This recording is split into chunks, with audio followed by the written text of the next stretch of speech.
In Inkscape version 1.3, if we give a selected shape a pattern fill by going over to the Fill tab of the Fill and Stroke dialog and clicking this button, what we get in here is quite different from previous versions. First of all, the patterns have all been grouped into different categories, and we can see and choose from the categories using this box. For example, we have Asian patterns, grid patterns, halftones, and nature patterns. We can also cycle through the categories using these arrow buttons. And if we select all patterns here at the top, we can choose from all of the available patterns.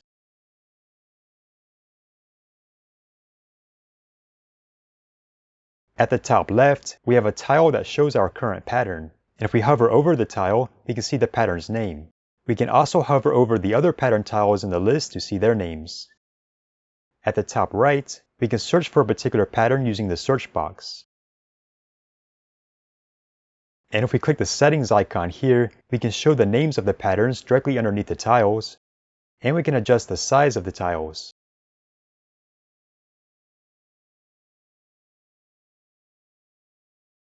Below the list of patterns, we have many options for editing the current pattern. For example, we can change the pattern's scale. By default, both the X and Y scale values will stay equal, but we can use this button to link or unlink the values. Next, we can change the orientation or rotation of the pattern, either by using this box or by using the slider here. With these two boxes, we can change the offset of the pattern on the object in each direction. This might work better with a different pattern.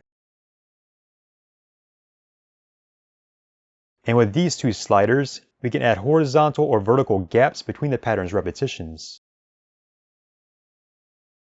On the left, we can change the color of the pattern by clicking this box and adjusting the values.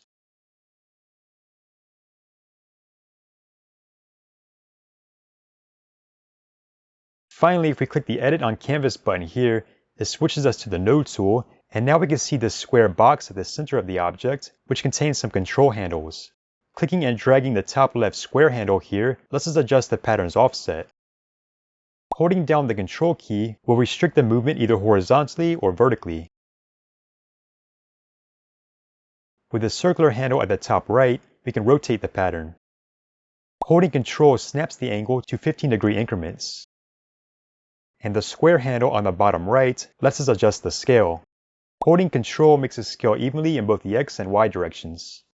Also, if we left-click inside the object, it will move the controls to that position, which can be pretty helpful if we're working with really large objects.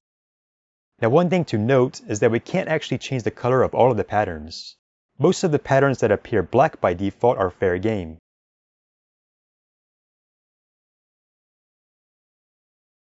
However, if we choose one of these multicolored patterns,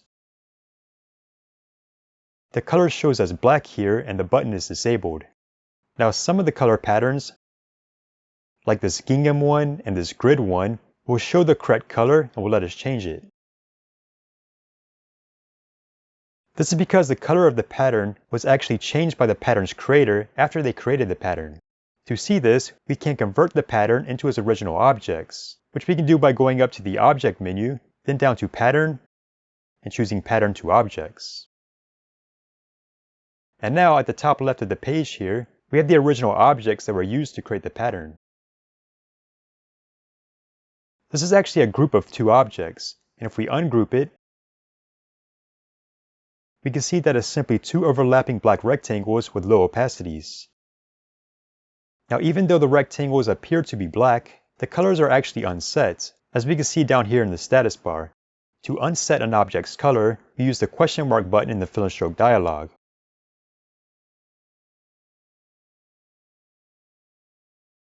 An object with an unset color appears black on the canvas, and we can still adjust its opacity. This is all important to know because if we want to create our own patterns and be able to change their colors, we'll have to unset the colors of the objects that we use when creating the patterns. And creating patterns in Inkscape is actually pretty simple. To do so, we first create some objects. And we don't actually have to unset all of the object's colors. If we set an object's color, however, we won't be able to change the color of that particular object in the pattern editor. But we'll still be able to change the colors of the objects that have unset colors. Alright, now to turn these objects into a pattern, we first select them all, and I'm going to shrink them down a bit. Then we go to Object, Pattern, Objects to Pattern. It doesn't appear that much has happened, but what it did is it created a rectangle the size of our selection and applied our new pattern to the rectangle, as we can see in the fill and stroke dialog. And now we can adjust the pattern using the pattern editor.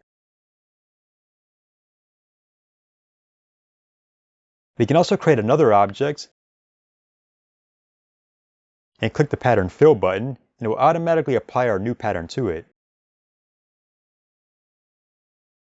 And if we change the color of the pattern, it will only change the colors of the objects in the pattern that were originally unset.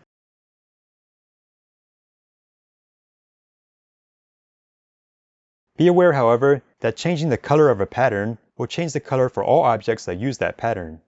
Okay, so that's how we can create simple patterns. If we want to create more complex seamless patterns, we can use the seamless pattern template that Inkscape provides for us.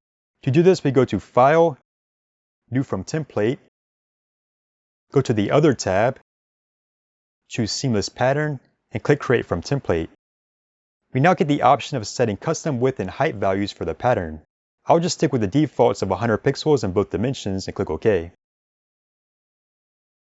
This opens up a new Inkscape document with a bunch of stuff already inside it. Here we get some instructions on how to use the document to create a seamless pattern. In the center of the document, we have a page that uses the size we chose earlier. So in my case is 100 pixels by 100 pixels. Inside the page is where we'll create all of the objects for the pattern, and it already has some objects inside it to give us an example. Finally, we have a preview of what the pattern will look like. The example pattern has the Inkscape logo, a couple text objects, and a background object with a white radial gradient. This all seems a bit overwhelming at first, but fortunately it's pretty easy to work with. The first thing we want to do is open up the Layers and Objects dialog by going to Layers, Layers and Objects. The pattern layer here contains everything inside the document.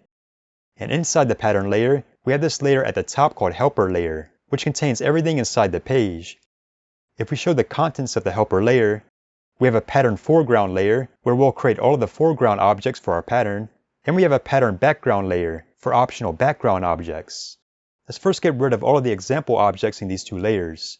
To do this, we can select one of the objects in the background layer, then hold Ctrl and select the other object, and click the X button up here. And the preview updates automatically. Then inside the foreground layer, we can select the topmost object, hold Shift and click the bottommost object, and press the Delete button. Alright, now with the foreground layer still selected, we can start creating the foreground objects for our pattern. One way I like to create patterns is by using the pencil tool. For the settings up here, I'll set smoothing to something higher like 50, and change the shape setting to ellipse. Now I can draw some elliptical shaped paths in the page.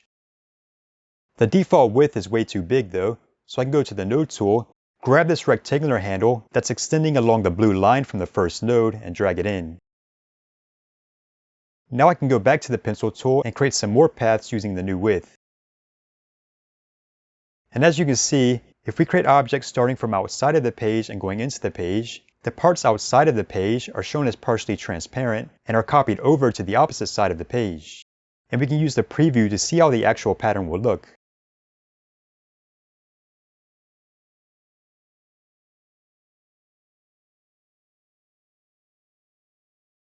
Okay, and if we use a shape setting of the pencil tool when creating paths, it actually applies path effects to the paths. This will cause problems when we go to turn the paths into a pattern. So first, I'll need to turn the paths into normal paths. To do this, I'll select all of the paths, which I can do easily by pressing Ctrl A. Then I'll go to Path, Object to Path. Also, the fill color of all of the paths is currently black. I would like to be able to change their color using the pattern editor, so I'll open up the Fill and Stroke dialog and click the question mark button to unset their colors. Alright, and if we want, we can also create one or more objects for the background of the pattern. To do this, we can go back to the Layers and Objects dialog and choose the Pattern Background layer. I'm just going to turn on Snapping, go to the Squares and Rectangles tool, and create a square that covers the entire page.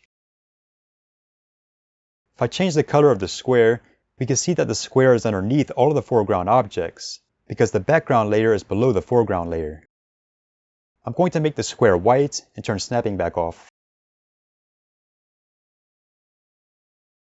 Alright, and when we're finished creating our pattern objects, we can turn them into a pattern. To do this, let's select the helper layer. With this layer selected, we have all of our foreground and background objects selected. The name of this layer is also what will be used as the name of our pattern. We probably don't want our pattern to be called helper layer don't use, so let's change the name of the layer by double clicking it, typing something else, and pressing enter. Okay, now let's click the layer again to select everything inside it. Then let's go to Object, Pattern, Objects to Pattern. If we go to the Fill and Stroke dialog, we can now see our new pattern here, with the name that we chose. And we actually don't need any of this stuff anymore. So let's go back to the Layers and Objects dialog, select the Pattern layer, and delete it. And now let's create a new layer by clicking the plus button here, then clicking the Add button in the dialog that pops up. We can now create an object, go to the Fill and Stroke dialog, give it our new pattern, and adjust everything.